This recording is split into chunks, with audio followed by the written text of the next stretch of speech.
Bonjour, bienvenue pour une nouvelle vidéo du cabinet Landau Associés. Voyons ensemble quand une commune, un département, une région sera ou ne sera pas recevable à attaquer en justice un parc éolien. Car le mode d'emploi sur ce point vient de nous être donné par le Conseil d'État. On est bien sur des cas de recours fondés sur les articles R181-50 et L511-1 du Code de l'environnement. Et donc, quand le conquérant est un tiers recevable. Je n'évoque évidemment pas les cas où, par exemple, le parc éolien serait porté par la collectivité elle-même ou ce genre de choses, bien sûr. Voilà, je suis une commune, je suis un département, je suis une région, il y a un parc éolien, ça me plaît pas, est-ce que je peux attaquer ? Eh bien, le Conseil d'État vient de nous dire que ça se fera à l'aune des compétences de la collectivité territoriale concernée. Ça sera uniquement si les inconvénients ou les dangers, d'accord, pour les intérêts qui font d'elle un tiers lésé, ces inconvénients ou en danger supposé du parc éolien sont de nature à affecter par eux-mêmes la situation, les intérêts dont cette collectivité a la charge et les compétences que la loi lui attribue. Ah bah oui, mais comment on distingue après entre département, commune, région ? Le cas des départements déjà était le plus simple. Le Conseil d'État du coup s'abandonne à une formulation un brin martiale, un brin laconique, un petit peu trop peut-être, disant, on y reviendra, irrecevable le recours du Conseil départemental sur le territoire duquel est prévue l'installation et l'exploitation d'un parc éolien, parce qu'ils n'ont pas intérêt à agir, parce qu'ils n'ont pas de compétences dans ce domaine, point. On verra tout à l'heure qu'il me semble utile de nuancer cette affirmation martiale, mais elle existe, on va y revenir. Alors vous allez me dire, oui, mais ça c'est les départements, pas beaucoup de compétences dans ce domaine. Les régions par exemple, elles ont leur SRADET, alors pas du qu'il est encore SARS, et vous êtes outre-mer, SDRIF en Ile-de-France, d'accord. Ils ont ces schémas qui ont un impact d'aménagement, l'environnement et l'aménagement de ces questions-là en fait partie, il y a même quelques aspects énergétiques. Donc super, on a une compétence, nous autres régions, pour agir.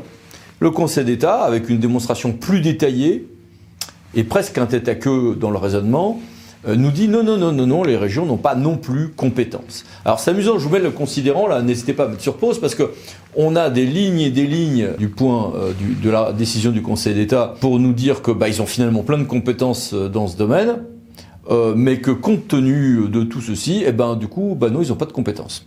C'est commode, c'est sûr. Ça, c'est l'avantage d'être rédacteur côté Conseil d'État et non pas TA ou CA ou avocat. Donc, ils n'ont pas de compétences, quoique ils aient des choses qui se rapprochent de compétences. Voilà. D'accord. Donc, également, exit pour les régions. Ah oui, mais les communes, vous allez me dire, les communes, c'est une autre situation. Oui, c'est une autre situation, nous dit le Conseil d'État. Voici d'ailleurs, n'hésitez pas à mettre sur pause le futur résumé du recueil sur ce point des communes.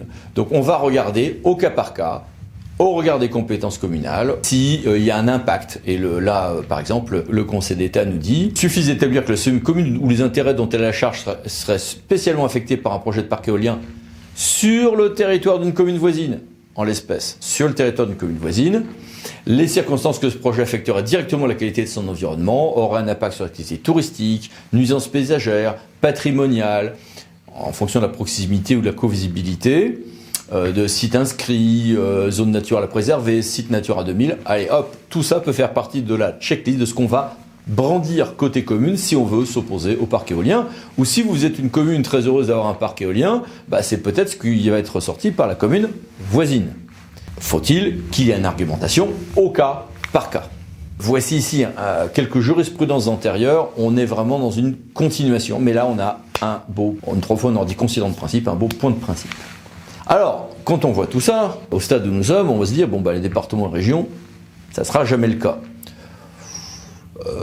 Nuançons. Le Conseil d'État a eu des formulations qui n'appellent pas à la nuance, qui du coup vont fragiliser encore plus des recours de départements et de régions, mais j'attire votre attention sur le fait qu'il me semble que dans ces formulations martiales, le Conseil d'État oublie un petit détail quand même. Je vous remets la formulation un peu martiale, en l'occurrence s'agissant du département, à l'écran. Ces formulations sont peut-être un peu trop radicales. Pourquoi ? Parce que si je suis un département et que le parc éolien est très proche de mon collège, et que par exemple mon collège est un bâtiment classé, je vais commencer à avoir des arguments pour justifier que là j'ai un intérêt à agir. Pareil pour la région.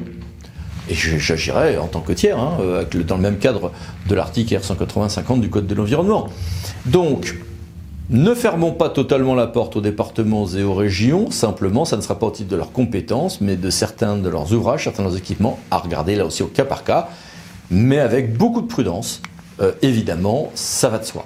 Voici ces deux décisions intéressantes du Conseil d'État du 1er décembre 2023, les voici, et puis à bientôt pour d'autres vidéos du cabinet Landau Associés. Pensez à vous abonner, merci, au revoir.